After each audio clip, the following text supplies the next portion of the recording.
Mike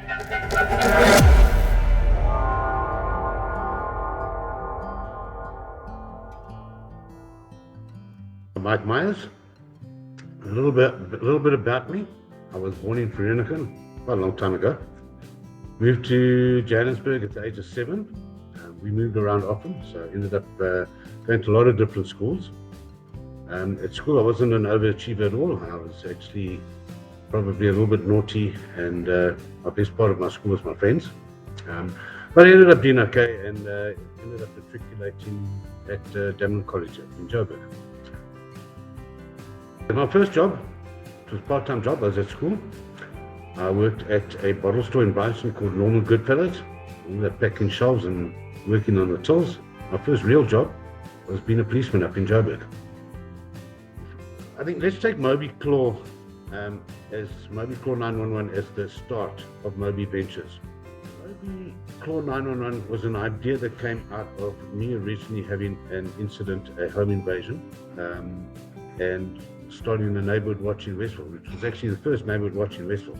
And we started neighborhood watch, and we were very, very successful. We cleaned up our area of Westville, which was the Dorncliffe area, and it led to an idea of doing something for people because they never knew what to do in an emergency. We discovered that as a neighborhood watch head, we were dealing with people's emergencies every day. They never knew what to do. Those days I still had an old BlackBerry, and they started coming out with BlackBerry apps, and it was all, I thought at that stage it was, what can we do for the community? And I was in a completely different business. I was in hospitality at the time, and I wanted to do it as a community project. So I researched apps. When I found out the cost of apps, I soon realized I couldn't do it as a community project. It would have to be something commercial. So I worked for about 4.5 years on establishing a network of responders, because it didn't matter what you did in terms of having the technologies as far as an emergency app. If you never had anyone to respond to it, it didn't help. So I tapped into my old database of old policeman friends, people that I knew, in crime fighters that I knew, and some of those relationships went back over 40 years from when I was in the police, and we established those relationships, and eventually that's how Mobi Claw was born, Mobi Claw 911. When we opened the company, and I come from a largely in the corporate hospitality, and franchising in particular. So my vision was always to do something else with it. It wasn't just to be this panic button. So when we registered the company, we registered as Mobi Ventures. So it opened up the door for us to explore other avenues. I took in a partner, Paul Stone, who was on the neighborhood watch with me. He was hugely committed to fighting crime, etc. And I saw him as an asset, and I approached him, and he came in as a partner from day one.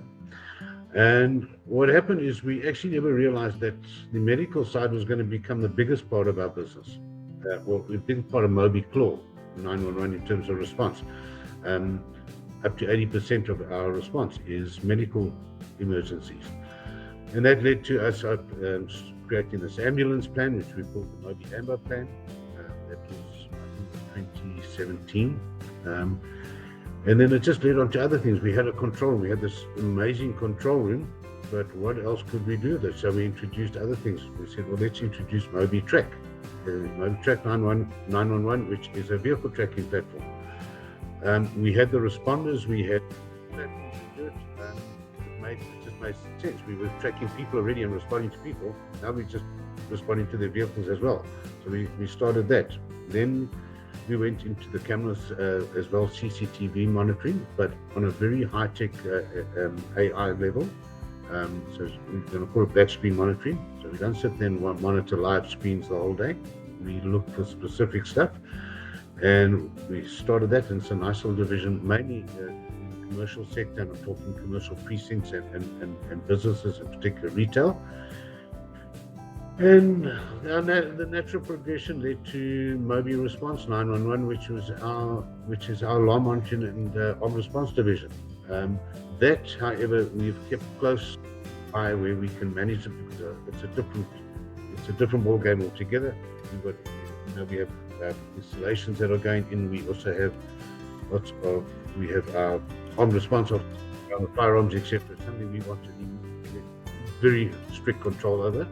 So at this stage, we've only expanded that into the Westfield and the Cowes Hill area, but I do see that expanding into other areas as well. So that's sort of where Mobi Ventures is. Yeah, current business is Mobi Ventures.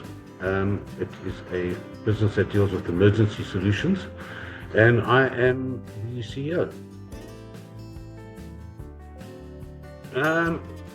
For myself, my priority, okay, is leading our executive team, okay, and making sure they keep aligned with our company goals, our strategies, our standards, and our morals. And I think this foundation helps us, helps us make the right strategic decisions, manage growth, and be profitable. I think I'm going to keep it to work related, but for me, it's definitely having created something that has saved so many lives. Well, it comes from a very good friend of mine. We've been mates for well over 40 years.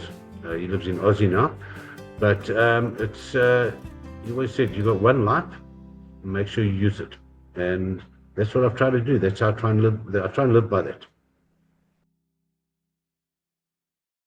I would definitely say it was probably the beginning stages of Mobi Ventures. Okay, we undercapitalized, we overestimated our initial sales, and we put, how can I say, we put huge financial strain on ourselves. But through some clever negotiations, we managed to secure an investor, and we managed to make it through that period. And we can proudly say that we've paid back that loan. So yeah, it's been, that loan account's clear, and we're happy. Yeah, I think being part of a great team, and I'm going to call that team a family, and that family is saving lives daily, and that's probably the biggest motivator. There's no feeling to describe that feeling of saving a life. Okay, I think criminals inspire me hugely, and the inspiration is actually how to outsmart them. Outside of that, from a business aspect, probably my brother Derek. I've worked with him for many, many years, and his business acumen, his success, and the respect that he's achieved in the business world have been very, very motivating. I think if I look at the next 5 years in KZN, we aim to become a household name in the emergency solutions industry, offering a swift and reliable response to any medical, criminal, fire emergency. I think that's it, and we hopefully extend that to the rest of South Africa as well. Absolutely. I live by staying humble, and being true to others, and being true to myself.